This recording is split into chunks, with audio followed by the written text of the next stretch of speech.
Hey, hello, leaders. This is Paul Grau Jr., and welcome back to Run to Your Leadership Challenges. So, today I'm going to open up the vault and go way back to season number 1. Also, I want to remind you that there's a brand new podcast that we have. It's called the High Performing Team Podcast for Christian Business Owners. You can download it any place where you listen to this podcast, and I will include a bunch of links in the show notes. So please make your way over there and subscribe to the new show as well. And in the meantime, enjoy some of the old episodes from the vault.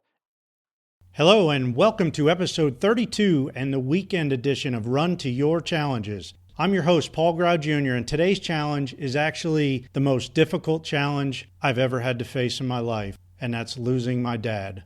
This past Thursday afternoon, on March 22nd, I received the call that I'd been fearing my whole life, the call that nobody ever wants to receive, the call to tell me my dad had just passed away. He had been sick for the last couple weeks, but I had just talked to him on Wednesday afternoon, and he said he was feeling much better. I thought he was on the mend, but in a moment, on Thursday afternoon, he had a massive heart attack and he was gone. So today, I faced the biggest challenge of my life. I have to run to the challenge of carrying on in this life without my dad.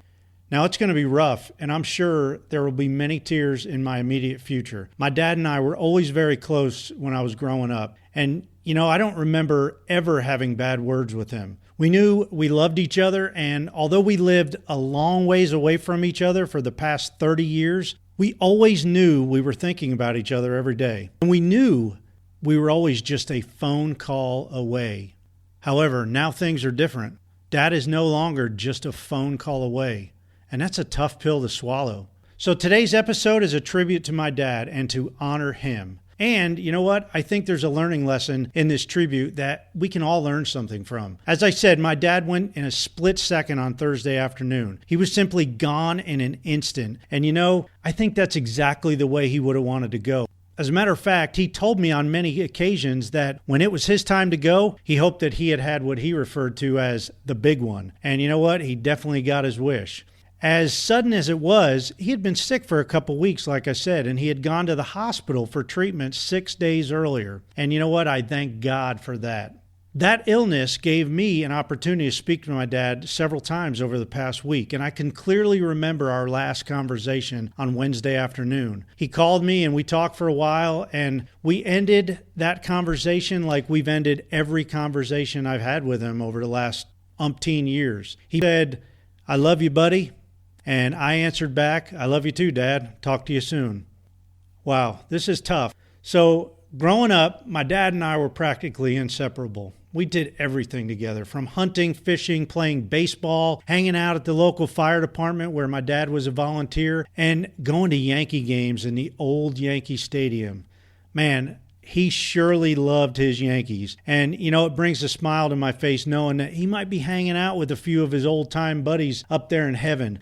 Opening day is this Thursday, and I'm not sure I'll be able to watch a game for a while, but I'm going to try. After all, I need to run to my challenge, right? So, of all the great memories I've had of my dad, the one thing that really will always stand out about him is how he never met a stranger. If you were anywhere in the vicinity of my dad, you could count on the fact that he was going to talk to you, and he was genuinely interested in who you were. I mean, in today's high-tech, ultra-fast, speedy world where everything's go, go, go, having a real conversation with somebody has almost become a lost art. Now, of course, my dad had the gift to gab, and he loved to talk to people. He had lots of stories to tell, even to perfect strangers. If you knew my dad, you probably heard some of his favorite stories a few times, maybe even a few hundred times. But he always told his stories with great passion. Over the years, some of my dad's titles included banker, mayor, volunteer fireman, fire chief, Little League baseball coach, Kiwanian, school board treasurer, and man, who knows how many more. Heck, it seemed he was always involved in something in the community. He touched so many people's lives, and heck, he also officiated weddings as the mayor of the town. I remember he even drove a hearse for a while in his retired life. It's funny, he used to tell me that he enjoyed being the last one to talk to the person on the way to the cemetery. Although he said nobody ever talked back, and I said, yeah, that might be a good thing, Dad. But you know what was the most important title that he had as far as I'm concerned? Dad. He was my dad. He was also my best friend. Man, I could talk to him about anything. And he could put a positive spin on just about anything, too.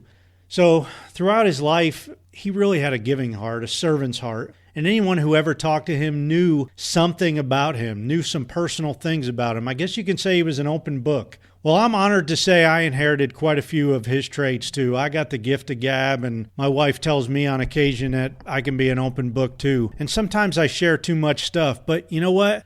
I hope I can carry on his legacy. I believe there's a part of him in everybody that he met and talked to. And I also believe that we can honor my dad by being intentional with the people who are right in front of us. Don't be afraid to slow down and have a real conversation. Get to know a perfect stranger. Make it a point to get to know someone new every day. I hope you have a great weekend, and thank you. Until next time, run to your challenges.